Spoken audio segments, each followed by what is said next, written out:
Pastor AK. If God has been good to you and nothing else but that you are here this morning, give the Lord a resounding hallelujah. Amen, amen, amen, amen, amen. Good morning, everyone. Welcome to New Covenant House. My name is Dami Akibola. I go by Dami, or you can call me Dami Lola. I don't have any short names like PF or PD or PDA or any of those things. Just Dami is fine. I'm okay with that. Amen.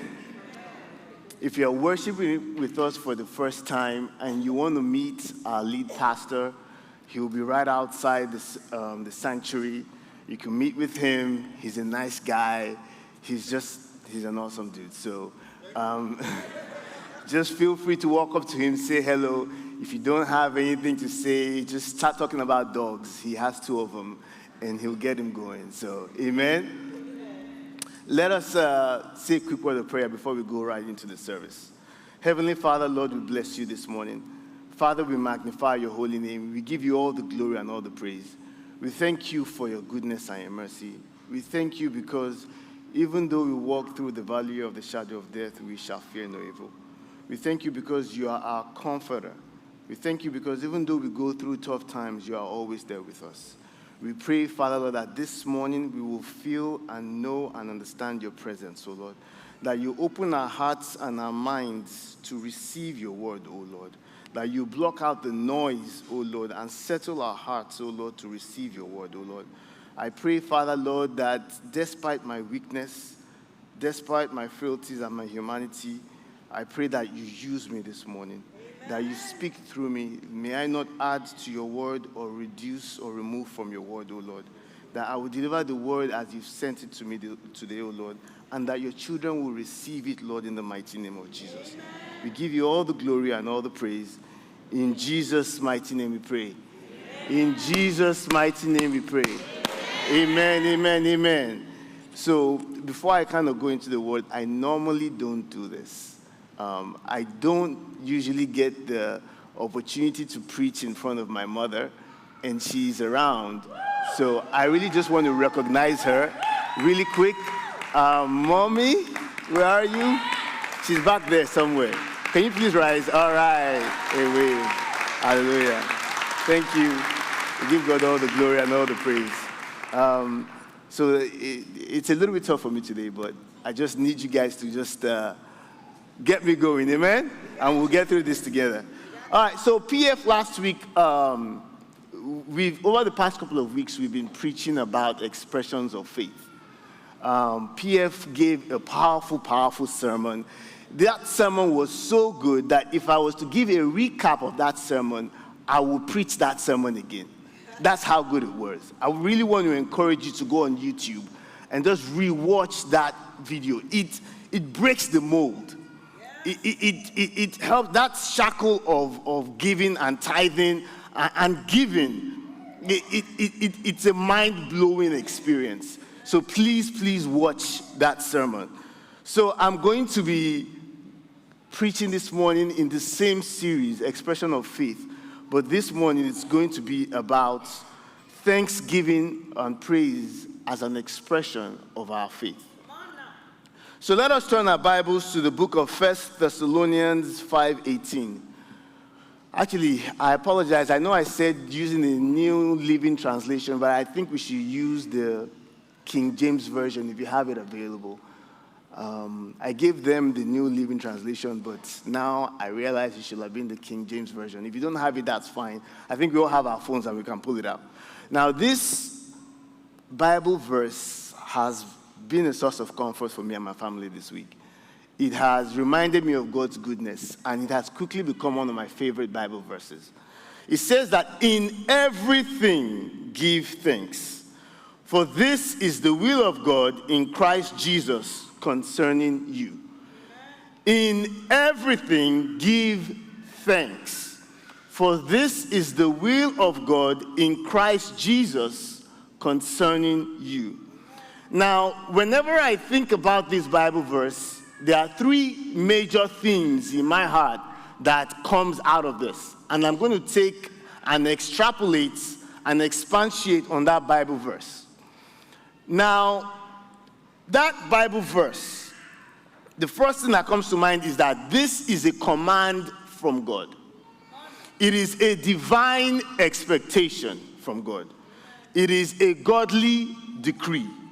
Psalm 92 verse 1 says that it is a good thing to give thanks unto the Lord and to sing praises unto thy name, O Most High. When I read that verse, two things jumped out at me. One is that it is a good thing to give thanks. The second thing is that you should sing praises unto his holy name. Now, there are just some things that naturally go together. They just make sense. You know, PF would tell you that white rice and stew just goes together. It just makes sense. Pastor AK would tell you that 2 scoops of ice cream with carrot cake from Kroger just makes sense. My wife and Somi would tell you that amala with gbegiri and ewedu just makes sense. They just go together. I'm a simple man. I just believe that yam and corned beef stew just makes sense. Now, thanksgiving and praise just make sense. They just naturally go together. Now, for those of you who have been fortunate to build your home from the beginning or from scratch, you went to the builder, you customized your home, you decided where the master bedroom was going to go, you decided where the children's bedroom were going to go. I'm sure you made them as far apart as they could be, so that before they walk to your bedroom, they'll think twice about that distance, right? And you built it in such a way that it brought you peace, it brought you joy. Aesthetically, it made sense to you, and you were happy about it. Well, you see, when God who is the creator of heaven and earth, was creating heaven, he also did some things in heaven. In the book of Revelations 5:11, it says, I heard the voices of thousands and millions of angels around the throne and of the living beings and the elders, and they sang in a mighty chorus. So in God's throne, when he built it, around the throne was people and angels and elders singing praise and a mighty chorus around him. So God loves praise. So whenever you're giving your thanksgiving, it makes sense to do it with praise. Amen? That you accompany that thanksgiving with praise. Now, the most taken granted person on the face of the earth is God. You see, there is nothing you do that does not depend on God. God is the source of all good things, the scripture says, and he does not want you to forget it. You see, now the Bible talks about 10 lepers.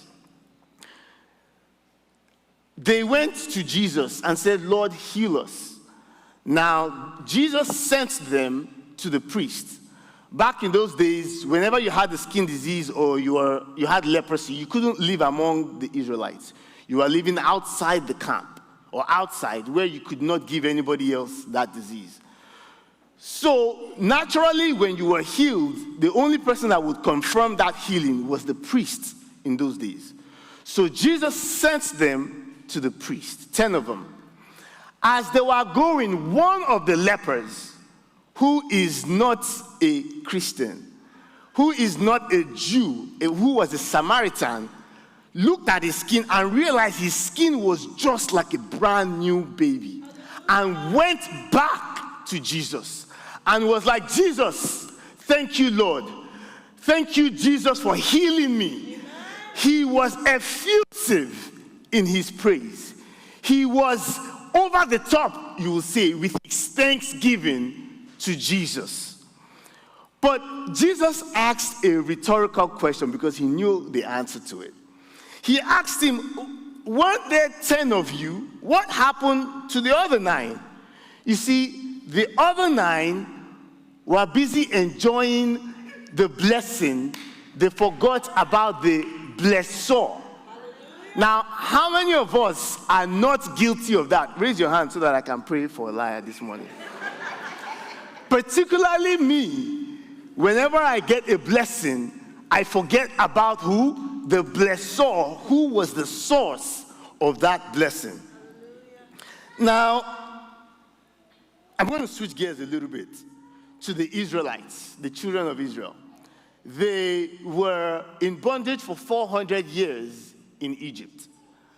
And God delivered them and sent them to the promised land in the book of Exodus. Now, as they were going, it was supposed to be a short trip. But for some reason, we know the reason. Well, let me put it this way. They weren't faithful. They didn't believe the word of God. They allowed fear to creep into their heart. So that short trip became 40 years. I pray for someone this morning that your path and your timeline to your destination would not be extended in the mighty name of Jesus. That time, that apportioned time that God has decided to send you to your promised land, you will achieve that in the mighty name of Jesus. So, amen, I like that.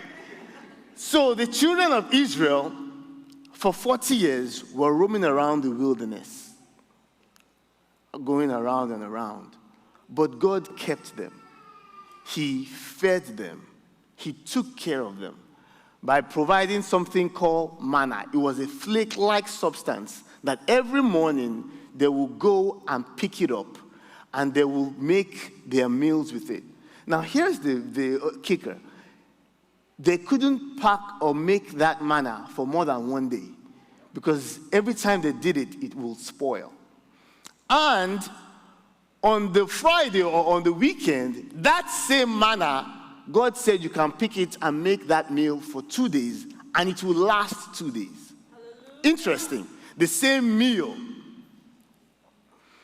Now, they got tired of that manna. They kept complaining about the flakes, about the corn flakes. They said, nah, bruh, we want Popeyes. We're tired of this. We don't want no cornflakes no more. We want Popeyes. We want quail. We want fried chicken. We're tired of this cornflakes-like looking thing. You see, what they didn't realize is that they were watching a miracle every day happen. A miracle that you and I may never see happen in our existence. And they got tired of it. So God sent them quail. And quail. And more quail. And more quail. And more quail. Until they got sick of it. Until they were tired and wanted it no more. It stunk in their mouth at some point in time. So instead of being grateful, they grumbled. Tell your neighbor, be grateful. Don't grumble. You see, the second thing I want to extrapolate from that Bible verse is context. You see, in that Bible verse, in everything give thanks, for this is the will of God in Christ Jesus concerning you. I don't want you to misread that. It says, in everything. Now, there is a big difference between in everything and for everything. Amen? Now, if you are sick, you don't go around saying, thank you, Lord, for making me sick. If your house burns down, you don't say, thank you, Lord, for my house burning down. If you lose your job, you don't say, thank you, Lord, for me losing my job. That will be giving thanks for everything. What it says is that what? In everything, give thanks. To put it another way, when things go wrong, give thanks. Not for the thing that went wrong, but in the middle of the thing that went wrong, give thanks. Now, Habakkuk got it right. He picked that up really quickly. In the book of Habakkuk 3:17, it says, though the fig tree should not blossom. In other words, though my clients are not as many as they used to be, though my bonus is not like it was last year, though my business is not picking up the way it was picking up last year, though my promotion is not like it was last year, those things are not as the way they used to be. Now check this out. In verse 18 it says, yet I will exalt in the Lord. Meaning that yet my praise and my thanksgiving will not cease. Now, my wife and I recently traveled to celebrate a good friend of ours. Matter of fact, they're not even a good friend, they're like family. And we decided to go zip lining. Okay? I am an African man, if you do not know. I am from West Africa. Now, that zip line goes 50 feet. It can go as high as 100 feet above the ground. You know, anything more than this, where we come from, we don't do it. We respect ourselves. So we went, and everybody was, if you are afraid of heights, I wouldn't recommend it for you. I will pray with you, and I'll wish you all the best. So we went. They taught us all these techniques, things to do, trust the harness, hold it so you can stop when you want to stop and brake, all that good stuff. Mike Tyson says everybody has a plan until you get punched in the mouth. So everything was copacetic, right? We were going. Now I was hanging. As I was going, we were probably one of the highest of the peak of it, probably like 90 feet or 100 feet above the air. Now my mind was telling me, Damilola, do not look down. Focus on where you are going. Focus on the training that they give you. Don't look down. Enjoy the view and all that. Now it is the same thing with Thanksgiving. Despite my circumstance or that height, I kept focus on where I was going. Matter of fact, I kept focus on Jesus, not where I was going.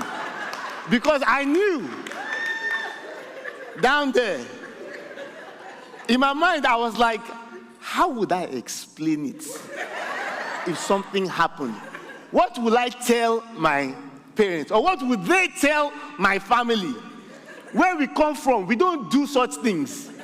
They will say that you've eaten and you are full and you decided to cast all restraints. Right? They'll say, oh, look at him. He's in America now. He thinks he can just be bam-bamming, so to speak. Just doing as you wish.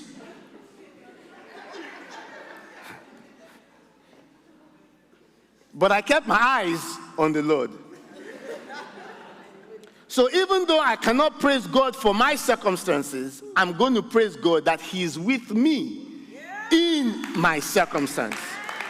You see, when you do that, you bring God into your circumstance with you, into that situation. And there is nothing like inviting God into your situation or your circumstance. Amen?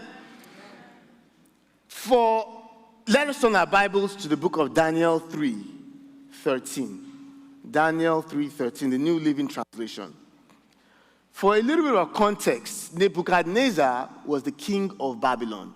They had captured the children of Israel and they had, what's that word that we use? They moved them, or what's that word? Not Exodus, they exiled them, thank you. They exiled them to Babylon. Thank you, Pastor Shakes. And Nebuchadnezzar had created a gold statue and said everyone must bow down to that statue. But my three homies, Shadrach, Meshach, and Abednego, that's what I call them, my homies. They were Jewish and they were in a foreign land. And so whenever the bell rang or the music played, they were supposed to bow down and they didn't. So they got reported to Nebuchadnezzar. And that is the context in which we come in chapter 3, verse 13. Then Nebuchadnezzar flew into a rage and ordered that Shadrach, Meshach, and Abednego be brought before him. When they were brought in, Nebuchadnezzar said to them, "Is it true, Shadrach, Meshach, and Abednego, that you refuse to serve my gods or to worship the gold statues I have set up?" In other words, Nebuchadnezzar was asking them, is it true that you refuse to bend and yield under my power and sphere of influence? Is it true that you refuse to bow down to fear? Is it true that you refuse to bow down to the circumstances that you are in? Is it true that you refuse to bow down to job loss? Is it true that you refuse to bow down to bad health or a bad report regarding you? Is it true that you refuse to fall under that power? Is what Nebuchadnezzar was saying. That baby hears me. In verse 15, it says, "I will give you one more chance to bow down and worship the statue I have made when you hear the sound of the musical instruments. But if you refuse, you will be thrown immediately into the blazing furnace. Then what God will be able to rescue you from my power?" Verse 16, it says, "Shadrach, Meshach, and Abednego replied."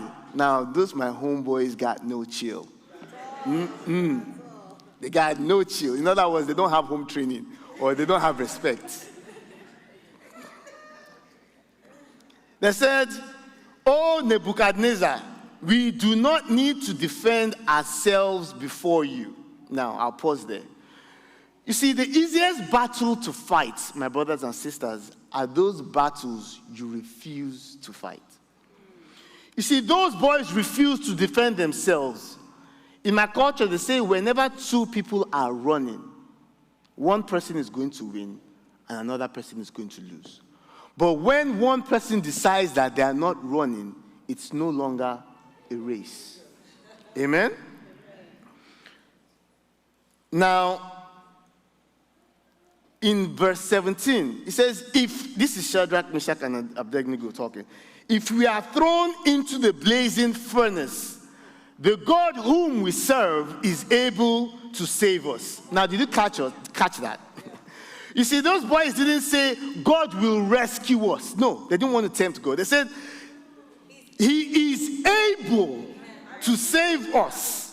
You see, there is nothing more that catches God's attention than when you refuse to fight and you allow him to fight for you. You see, when you bring God into a situation where they typically don't call his name, he shows up and shows out.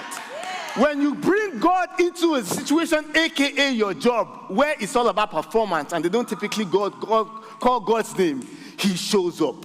When you bring God into the situation of your health, where they typically say CAT scans and MRIs are the result and that is it, and there is no room for God, he shows up.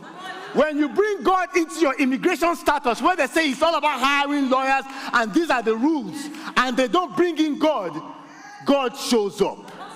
And so this boy said he is able to show up and show out in this situation. They said he will rescue us from your power, from your fear, from your intimidation. He will rescue us. Your Majesty is what they said. But even if he doesn't, we want to make it clear to you. How do you say that to your boss? So even if you don't promise it, I just want you to know that just so in case you're not confused, there is a God that will override you.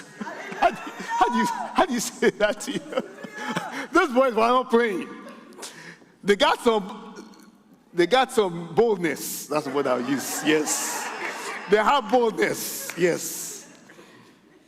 We want to make it clear to you, Your Majesty, that we will never serve our God, we will never serve your gods or worship the gold statue you have set up. Nebuchadnezzar was so furious with Shadrach, Meshach, and Abednego that his face became distorted, or he was distorted with rage. He commanded that the furnace be heated 7 times hotter than usual. Then he ordered some of the strongest men of his army to bind Shadrach, Meshach, and Abednego and throw them into the blazing furnace. when the enemy is like, you dare me, I will show you. You think you know more than me. I will heat up that furnace. I will make life miserable for you. I will make it difficult for you. You think you can talk to me that way? That's what Nebuchadnezzar was saying. So they tied them up and threw them into the furnace, fully dressed. They didn't even bother taking off their clothes. As you are, let's go. And because the king in his anger had demanded such a hot fire in the furnace, the flames killed the soldiers as they threw the three of them in collateral damage. I just thought about emotional damage. I don't know how that came about, but it just came ahead. Okay. So Shadrach, Meshach, and Abednego, securely tied, fell into the roaring flames. But suddenly, somebody say suddenly, but suddenly. You see, when God shows up in your situation, it will be like, but suddenly. When God turned around the captivity of Israel, it was like a dream. When God turns around that bad report regarding you, it will be like, but suddenly. When God turns around that business that was failing and makes it into a thriving business, it will be but suddenly. When God says that you are the head and not the tail, it will be but suddenly. When God sweeps you off your feet and all that you are trusting God for comes to life, it will be what? But suddenly.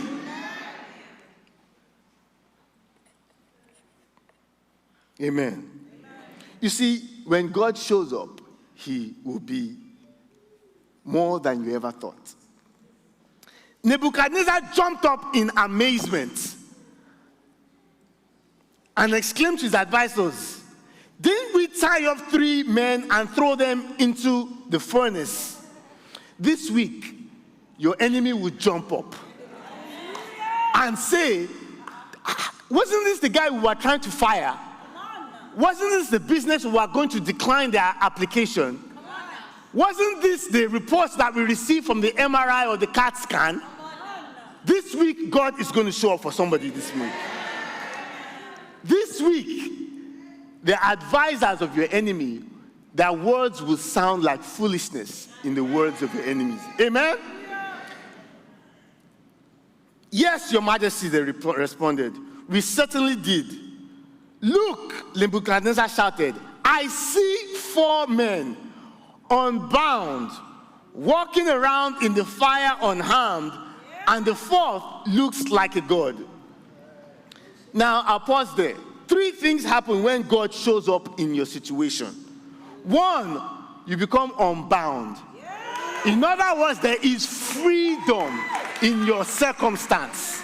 What the enemy had cornered you and said he cannot go anywhere, he cannot move, we cannot promote him, that business is going to fail. There becomes what? Freedom in that circumstance. God is going to unbound somebody this week in the mighty name of Jesus. The second thing that happens is that you begin to walk around. You know what that means? You do not look like your circumstance. You see, because you are in the fire doesn't mean that you look like you are in the fire. When you are in that situation, when God shows up, you will not look like your circumstance. You see, your enemies will think that I'm waiting for him to come and ask me for money. Yet do they know that the God that you serve is going to provide the way. You are going to be unbound and you're not going to look like your circumstance. The third thing that happens is that you are unharmed. Means that when you go through that circumstance, nothing will happen. In verse 26, then Nebuchadnezzar came as close as he could to the door of the place. Why didn't he go closer? Is my question. Why did this come as close as he could? Then he says, he shouted, he's shouting from afar, "Shadrach, Meshach, and Abednego, servants of the Most High God, come out." All of a sudden, now they are servants of the Most High God. You see, my brothers and sisters, when God shows up, the power that thought that they had over you, when God shows up, they will recognize a higher power in the mighty name of Jesus. The power that you thought was holding you, God is going to loosen it in the mighty name of Jesus. So Shadrach, Meshach, and Abednego stepped out of the fire. Then the high officers, officials, governors, and advisors crowded around them and saw that the fire had not touched them. No hair on their head was singed. That means they were unharmed. And their clothes was not scorched. They were walking around and not looking like their circumstance. They didn't even smell of smoke. Then Nebuchadnezzar said, "Praise to the God of Shadrach, Meshach, and Abednego. He sent his angels to rescue his servants who trusted in him. They defied the king's commands and were willing to die rather than serve and worship any god. Your enemy will praise the name of the Lord in the mighty name of Jesus." How they thought they had cornered you, he will recognize a higher power.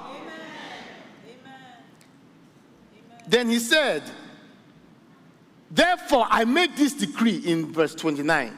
"If any people, whatever their race or nation or language, speak a word against the God of Shadrach, Meshach, and Abednego, they will be torn limb to limb."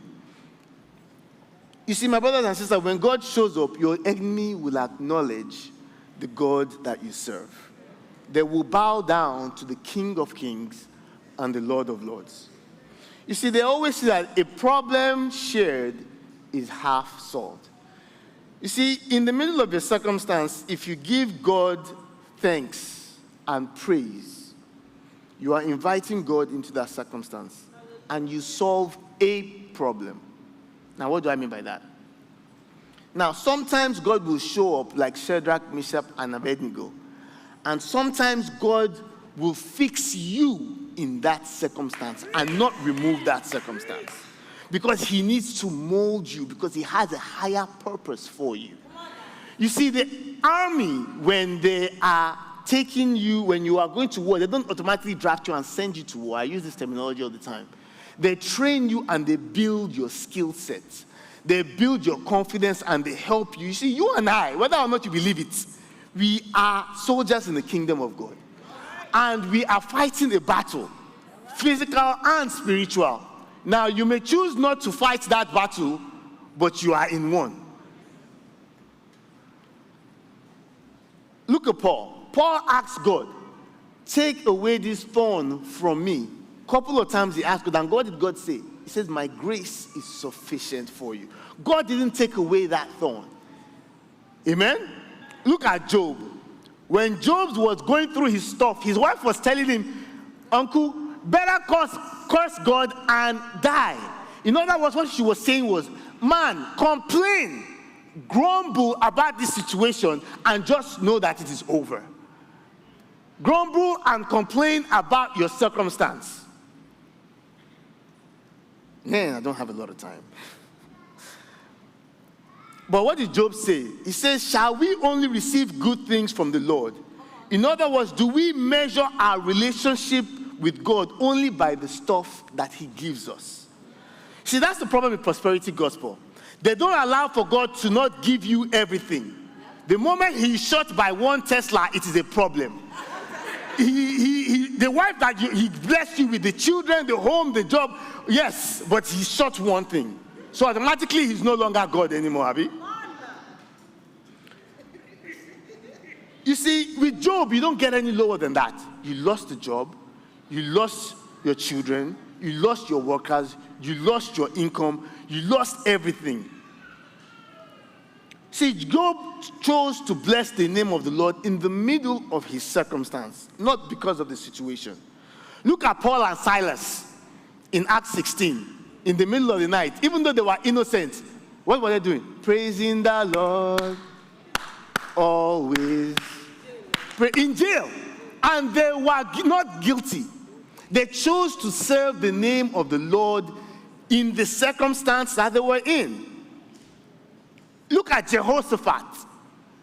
They were under attack with the enemy. And what did they do? They said, "You know what? We are going to praise the name of the Lord despite our circumstance." So why don't we give thanks and praises to God? You see, we are not used to not giving thanks when good things happen. we are so used to not giving thanks when good things happen. So we forget to give thanks when bad things happen. So we are complaining and we're grumbling. And because it comes natural to us. So why should I give thanks? What is the benefit of doing this? How am I better off, so to speak? See, the answer is that because this is the will of God concerning you. What does he say? He said what? In everything give thanks. Why? In Christ Jesus, because this is the will of God concerning you. Whenever you are giving thanks and you are praising God, you are in the will of God. Hallelujah. And why do I know that? Check this out. Because in Romans 8:28, it says, all things work together for the good of those who love God and are called according to his purpose.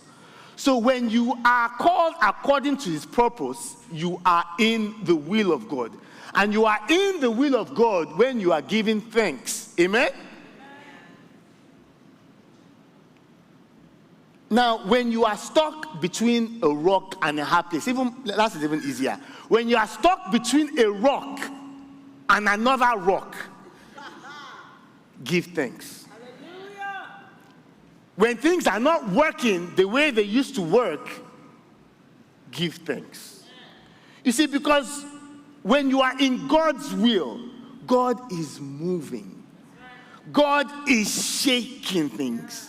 God is pressing. God is shifting. God is stretching. God is bending. God is removing obstacles on your behalf. Now, as I close this morning, what comes to mind for me is Moses.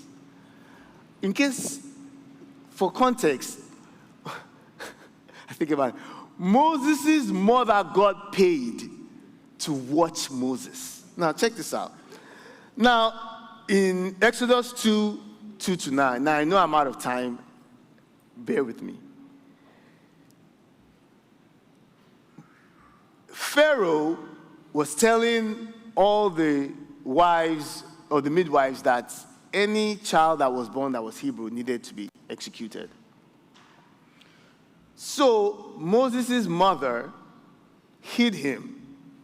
And in Exodus 2:2-9, the woman became pregnant and gave birth to a son.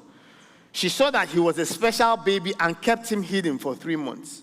But when she could no longer hide him, she got a basket made of papyrus reeds and waterproofed it with tar and pitch. She put the baby in the basket and laid it amongst the reeds along the bank of the Nile River. The baby's sister, Moses' sister, stood at a distance watching to see what will happen to him. Soon, Pharaoh's daughter came down to bathe in the river. What are the chances that on that same day, at that same time, that they put Moses in that water, that Pharaoh's daughter will be there? What are the chances? You see, the God we serve is a God that plans, moves, shakes, and orchestrates things. So check this out. So her attendants walked along the riverbank when the princess saw the basket amongst the reed. So here's the river. The attendants were walking along the riverbanks, but the attendants didn't see Moses. See, when the princess saw the basket amongst the reeds, she sent her maid to get it. So what are the chances that the attendants weren't the one that saw it? It was the woman, Pharaoh's daughter, that saw Moses. When the princess opened it, she saw the baby. The little boy was crying, and she felt sorry for him. And said, "This must be one of the Hebrew children," she said. Then the baby's sister approached the princess. "Should I go find one of the Hebrew women to nurse your baby for you?" "Yes, do." And that's how that story went.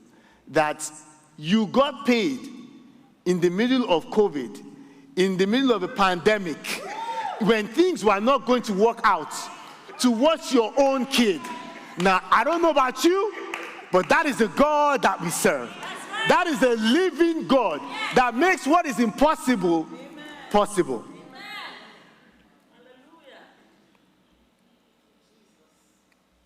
Finally, God is always working something. And I want you to always have a reason to praise God. And if you don't, create a reason to praise Him. Amen? Let us close our eyes and say a word of prayer. Heavenly Father, Lord, we thank you for your goodness and your mercy. We give you all the glory and all the praise. We thank you because you are good and your mercy endures forever. We pray, O Lord, that this morning, that you just receive our praise and our thanksgiving. That this week, O Lord, you will show up on our behalf in the mighty name of Jesus. That you cause the lines to fall for us in pleasant places. That you expand our coast, O Lord, and enlarge our territories in the mighty name of Jesus. We give you all the glory and all the praise. In Jesus' mighty name we pray. Amen. Now, thank you. Now, if you do not know Christ, or you have not experienced Jesus, or you've never had an encounter with him, he's standing right now at the door, knocking. And if you were to open that door, he will come in and partake with you, and he will refresh you. If you want to experience that with Jesus, I want you to say this prayer with me. All eyes closed. First of all, I just want you to pray this prayer that, Lord, forgive me for my sins. I believe that Jesus is the Son of God, and his blood has cleansed me. I commit my life from this day forth to the hands of God. If you say this prayer with me, I want you to send a text.